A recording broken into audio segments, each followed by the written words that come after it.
Hi, my name is Steven Andre Villalbovalle.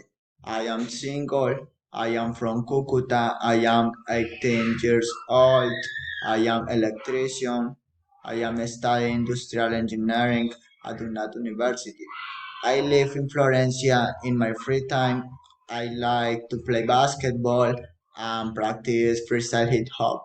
Now I'm going to talk about the main touristic place in Florencia are los miradores and los ríos.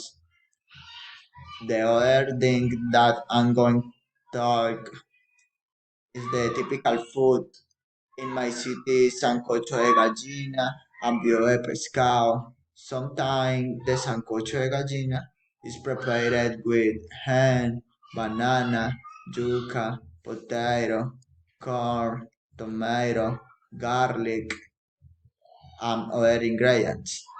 And the bio de pescado is prepared with fish, onion, pepper, garlic, tomato, and other ingredients.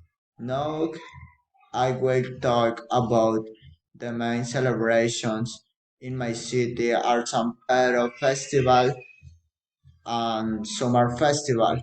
Often people usually go to dance, go to drink, they go camping and share with family.